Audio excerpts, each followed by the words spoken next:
Ah, le streaming, c'est compliqué, hein. Salut, aujourd'hui on va parler de NVENC, de streaming, de X264, enfin bon, des trucs de geek, quoi. Aujourd'hui, beaucoup de monde fait ou veut se mettre au stream pour partager des moments de vie, des moments de gaming, d'art ou encore juste parler un petit peu comme ça. Mais les préjugés à la vie dure parce qu'on dit toujours qu'il faut une bête de PC et quelques connaissances pour pouvoir lancer le moindre stream. Mais fort heureusement pour nous, depuis quelques années déjà, il existe une solution et c'est celle qu'on va explorer aujourd'hui, le NVIDIA NVENC. Le but ici, ça va être de voir les différences entre un encodage classique et un encodage NVENC, histoire de voir graphiquement, visuellement et aussi en termes de performance comment ça se passe. Donc si ça vous botte, venez vous asseoir confortablement et on est parti pour ce petit test. Comme d'habitude, avant de commencer, on va faire une toute petite phase de vulgarisation. Donc allez, prenez une petite goulée, allez. Donc on va faire le point sur ce qu'est un encodeur et un petit peu tous les termes qu'on va utiliser dans cette vidéo. Un encodeur, c'est quoi? Eh bien son but, c'est simplement de prendre un signal vidéo et de le compresser dans un format qui prend bien moins de place. Parce qu'au format brut, ça prend quand même pas mal de place, hein. L'algorithme utilisé pour compresser la vidéo va être directement responsable de la qualité de celle-ci.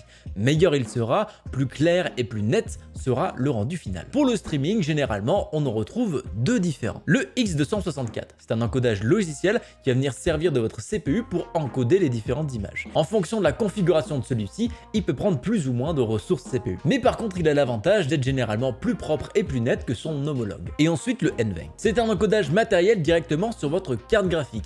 Et attention, il ne va pas utiliser vraiment la carte graphique et le GPU pour faire ça. Il y a un petit matériel embarqué directement sur la carte qui permet de faire ça. Donc ça veut dire que ça ne va prendre aucunement les performances de votre GPU. Il a le principal avantage de libérer votre CPU pour que votre ordinateur puisse fonctionner à plein potentiel. Mais par contre, ça ne vient pas sans contrepartie parce que généralement, la qualité NVENC est inférieure à une qualité X264 sur les presets médium. Après qu'on soit d'accord, on n'est pas sur un truc horrible non plus, hein, c'est tout à fait regardable. Faisons un petit peu aussi sur le matériel et la procédure de test qui ont été utilisés ici. Pour le matériel, je vais utiliser directement mon ordi qui contient un Ryzen 7 1700, 16 Go de RAM en 3200 MHz et une GTX 1080. On est sur une config qui était assez grosse il y a 3-4 ans maintenant, mais maintenant ça correspond plus aux performances d'un PC à peu près milieu de gamme. Un point où je souhaite porter votre attention aussi, c'est sur la 1080. C'est une série Pascal, une GTX 1000, donc l'encodeur qui est dessus est différent de ce qu'on peut retrouver sur les GTX 1600, les RTX 2000 et les RTX 3000. Donc prenez en compte qu'avec ce genre de carte, vous aurez un meilleur résultat en termes de compression et de qualité par rapport à ce que je vais montrer ici. Et bien sûr, je referai ce test avec NVENC le jour où j'aurai une de ces cartes en ma possession. Concernant la méthodologie de test, on va se concentrer sur un seul et même jeu, qui est plutôt un enfer pour les encodeurs. J'ai nommé Rocket League. Pourquoi ce jeu? Tout simplement parce qu'il est extrêmement dynamique. Et plus il sera dynamique, plus pour l'encodeur, ça va être difficile d'encoder les images. Donc de cette façon-là, on va vraiment pouvoir juger la qualité de l'encodage. Pour ces tests, NVENC sera configuré en Quality et le X264 dans le preset Medium. Ce dernier est un petit peu le standard à viser pour les streamers pro, mais va nécessiter soit un double PC pour faire du stream, soit d'avoir un bon gros CPU qui coûte assez cher. Si vous voulez plus d'infos sur les configurations que j'ai utilisées, n'hésitez pas à les voir, elles seront en description. Dans cette vidéo, on va faire deux types de tests différents. Un premier qui va se concentrer sur la qualité, où on modifie le bitrate pour voir un peu comment ça influe la qualité de l'image. On fera ensuite un test de charge où on va benchmarker le CPU dans deux cas d'utilisation, un cas où on joue à un jeu et un cas où on fait vraiment, voilà, just chatting comme on le fait actuellement. Dans cette section-là, on va aller un peu plus loin vu qu'on va enregistrer à chaque fois les performances en stream seul et les performances en stream plus enregistrement. On aura aussi l'occasion de tester différents presets X264. Donc clairement, la méthodologie n'est pas parfaite ni complète, mais c'est ce que j'ai pu faire de mieux de mon côté. Mais ça devrait être suffisant pour avoir une bonne vue globale sur la question. On commence directement avec les images de l'encodeur NVENC en 1080p 60 fps avec un bitrate de 25 MB par seconde. De toute façon, ça va être ça un peu de partout, sauf le cas où c'est indiqué le contraire. Le but de ce test de qualité, c'est de voir avec un gros bitrate comment ça se comporte dans les deux encodeurs. Et ce qu'on peut voir avec le NVENC actuellement, c'est qu'il se comporte très bien. Pas de fou, l'image est tout de même nette dans sa globalité et c'est le genre de qualité qu'on pourrait très bien retrouver sur YouTube. Si on fait un zoom à 600%, on s'aperçoit que dans les détails du rendu n'est pas si propre en mouvement, mais on distingue parfaitement bien tous les éléments du véhicule. À 25 mégabits par seconde, on voit que le X264 galère pas mal sur notre processeur. Mais le peu de frames qu'on peut voir, on observe une très bonne qualité, les choses sont détaillées, les couleurs sont vibrantes, pas de signe de flou ou de pixelisation nulle part. Si on applique notre zoom de 600%, on observe ici une très bonne qualité. On peut distinguer jusque dans les détails de la voiture et de l'herbe. Pour avoir une comparaison correcte, j'ai pris une frame de chaque encodeur où la voiture était statique et je les ai mises côte à côte.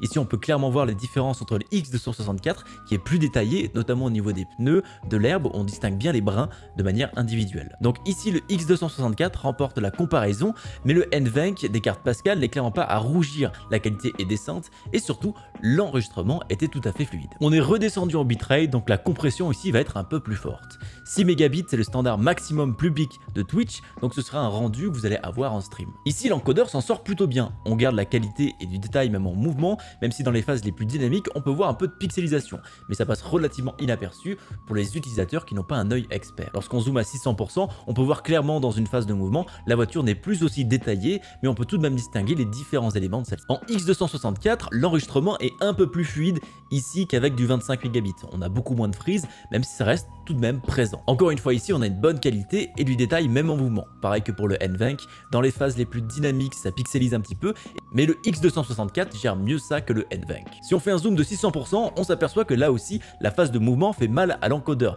que les détails ne sont plus là, mais qu'on peut toujours distinguer les différents éléments de la voiture. Si on compare les deux à ce bitrate, le X264 gère un peu mieux la situation. On peut le voir au niveau de la corne qui est plus facilement distinguable sur le X264 que sur le NVENC. Ici, le X264 est encore une fois meilleur, mais le NVENC n'est vraiment pas loin derrière. Ces deux rendus sont relativement similaires. Quand on redescend le bitrate à 3 mégabits par seconde, on voit clairement que le NVENC commence à souffrir. Ça part clairement en bouillée de pixels à certains moments. La scène est encore lisible, mais ça rend l'expérience pour le viewer beaucoup moins agréable. Et l'histoire ne change pas quand on zoome à 600%, on distingue la voiture, mais impossible d'en tirer le moindre détail. Pour le X264, on arrive vers un enregistrement plus fluide pour la première fois, même si on voit clairement quelques frises dans certaines frames. C'est un peu la bouillabaisse de pixels aussi à certains moments, mais j'ai l'impression que c'est beaucoup plus contrôlé que le NVENC de ce côté-là. La compression est un peu moins agressive. Lorsque l'on rentre dans les détails avec un zoom à 600%, on distingue encore quelques détails ici, mais ça ne représente clairement pas une qualité optimale du tout. En comparaison, on peut clairement voir la différence entre les deux. NVENC est bien moins bon lorsqu'il s'agit de faire une compression agressive sur un flux vidéo, après ça a dû être amélioré pour les nouvelles générations, car je rappelle nous sommes sur une version Pascal des GTX série 1000. Donc dans ce cas-là, le X264 est meilleur, il n'y a vraiment pas photo. Notre dernier test va être en 720p, voir comment se comportent nos encodeurs à cette résolution plus basse. Pour NVENC, on voit que c'est tout à fait correct, pas trop de pixels à l'horizon, la descente en résolution a bien aidé ici. Avec un zoom à 600%, on voit bien qu'on a regagné en détail, même si la résolution fait que ça reste très pixelisé. En X264, même remarque pour le précédent, on voit pas trop de pixels ici, la résolution a bien aidé à gagner en clarté et netteté. Si on zoome, on voit de manière relative les détails de la voiture, même si les éléments comme la corne ont disparu. Ici, les deux sont plutôt comparables. Là, on a un peu plus de détails dans l'herbe pour le X264, on a un peu plus de détails au niveau de la voiture pour le NVENC. Donc c'est plutôt équivalent, on n'a pas forcément de gagnant là-dessus. Pour voir un peu la charge que peut représenter chaque encodeur, on vous a préparé un petit graphique qui récapitule l'utilisation du CPU ainsi que les frames qui ont été perdus car l'encodage était trop difficile. Ce qu'on peut voir directement, c'est au combien NVENC permet d'économiser sur le CPU. Les quelques pourcents en plus par rapport à un gameplay normal représente le fonctionnement d'OBS et l'envoi enregistrement des données. C'est pour ça qu'on peut voir si peu de différence entre stream et enregistrement plus stream. Par contre, dès qu'on commence à passer sur du X264, on voit clairement qu'avec ce processeur en dehors du X264 Very Fast, en stream seulement, c'est clairement pas viable. Et encore, on est ici sur Rocket League, un jeu qui a une petite utilisation du CPU. Sur des plus gros jeux, ça va clairement devenir galère. Donc de ce point de vue là, le X264 est réservé vraiment à des processeurs plus haut de gamme, surtout si vous les stream plus record en même temps. Si on regarde un petit peu les FPS sur Rocket League, on voit ici peu l'impact du CPU sur notre jeu, car la configuration d'OBS fait qu'on privilégie la performance du jeu à l'encodage stream. C'est pour ça qu'à pleine charge, nos FPS restent tout à fait décents. Donc c'est pas le plus représentatif ici, mais on voit tout de même l'impact de l'encodeur logiciel qui, en dehors du X264 Very Fast, réduit tout de même toute performance. Si vous faites du just chatting où on utilise essentiellement la caméra, l'histoire est un peu différente ici, car l'encodage est bien plus simple car beaucoup moins de choses bougent. Dans ce cas-là, vous pouvez clairement streamer en X264 à condition de ne pas faire des tâches trop intensives au niveau du CPU. Mais par contre, niveau qualité, pas sûr que la différence soit fulgurante ici, au vu de ce qu'on a pu voir dans les différents tests de qualité précédents. Mais bon, par contre, vous pourrez pas forcément enregistrer et streamer en même temps avec du X264. Le double encodage sur le CPU reste encore compliqué. Comme on a pu le voir, NVENC sur GTX 1000 est quand même moins précis et moins détaillé que son homologue, le X264. Mais elle n'en reste pas totalement inutilisable, ça reste tout à fait regardable pour un utilisateur lambda qui va regarder ça sur son téléphone ou encore en petit sur son écran secondaire, ça ira très bien. Par contre, sur une télé 4K 150 cm, on risque un petit peu de voir les différences si jamais on met les images côte à côte. Mais la question que je veux soulever ici, c'est est-ce que vous avez vraiment besoin d'une qualité optimale? Si oui, sachez que vous allez devoir monter une bête de PC qui doit être capable d'encoder votre stream, à la fois de gérer vos jeux vidéo et à la fois de gérer tout ce qui va être tâche de fond, donc votre stream et ce genre de choses. Ou sinon, vous pouvez très bien utiliser un deuxième PC avec une carte de capture pour gérer l'encodage et la gestion du stream. Après, si vous partez sur un stream double PC, j'espère que vous êtes motivé à mettre en place un petit peu tout ça. tout cas, désolé de vous le dire, mais un Ryzen 5 ne suffira pas à avoir un stream de qualité en X264 preset Medium. Ça va être rapidement impactant à la fois pour vous sur votre jeu et aussi pour vos viewers sur le stream, qui vont voir simplement des images saccadées comme on a pu voir un peu plus tôt. Passer sur un Ryzen 7 peut vous aider un petit peu, mais on se retrouve pratiquement obligatoirement avec un Ryzen 9 si vous voulez faire ce genre de situation sur un seul et même PC. Et si pour vous la qualité optimale, c'est pas non plus très grave, eh bien vous pouvez streamer avec NVENC, et comme vous l'avez vu, ça fait tout à fait le taf. Personnellement, mon conseil pour vous, si jamais vous voulez utiliser votre PC ou vous montez une future config pour stream, ce serait d'utiliser NVENC, surtout si vous êtes débutant. C'est vraiment l'option facile, il y a beaucoup d'avantages et ça vous donne une qualité visuelle qui est tout à fait acceptable pour un stream. Bien sûr, sous réserve que vous ne faites pas n'importe quoi dans les configs. Et surtout, c'est potentiellement du budget qui va vous permettre d'acheter des lampes, une caméra ou encore un microphone. Parce que vous aurez beau avoir le stream le plus net et le plus beau du monde, si vous êtes éclairé avec la lumière des chiottes et que vous avez un micro à 10 balles, eh bien ça va faire forcément du mal au potentiel de votre chaîne. Pour moi, il y a seulement 3 raisons de streamer en X264. La première, c'est que vous avez l'ordinateur qui vous permet de streamer et de jouer dans des bonnes conditions avec cet encodage. Parce que si vous avez à votre disposition une bête de course, ce serait dommage de ne pas l'utiliser. Le deuxième cas, c'est si streamer est votre métier et que vous gagnez votre vie grâce à ça. On ne parle pas ici de gagner une petite centaine d'euros, on est sur un véritable salaire. Cet argent va vous permettre d'acheter du matériel pour vraiment avoir un rendu professionnel et une qualité d'image impec. Parce que je le rappelle, c'est censé être votre métier. Et le troisième cas, c'est que si vous avez énormément d'argent à ne plus savoir quoi en faire et que vous avez envie de streamer. Si vous pouvez vous la payer, il n'y a pas de raison de vous dire le contraire. Donc oui, si vous avez une carte récente de Nvidia dans votre PC, vous allez pouvoir faire tourner un stream car c'est devenu abordable. Mais si je vous dis ça, c'est que avant de venir sur YouTube, j'étais pas mal sur Twitch à faire des streams jeux vidéo, just chatting avec mes 5-10 viewers.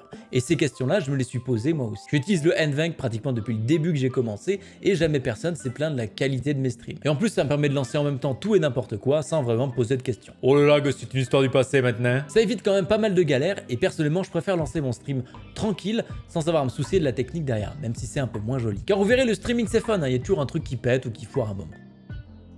Donc avant de lâcher 4000 balles dans un PC, essayez plutôt de streamer avec ce que vous avez aujourd'hui. Ça vous permettra de faire grossir votre stream et acheter du matos quand vos revenus le permettront. Puis ça vous enlèvera du poids du « j'ai mis beaucoup d'argent dans ce PC, il faut que ça marche absolument ». Il mène généralement vers un mauvais état d'esprit. Donc faites les choses dans l'ordre et je vous dis pas ça au hasard parce que je suis le premier à faire ce genre de choses.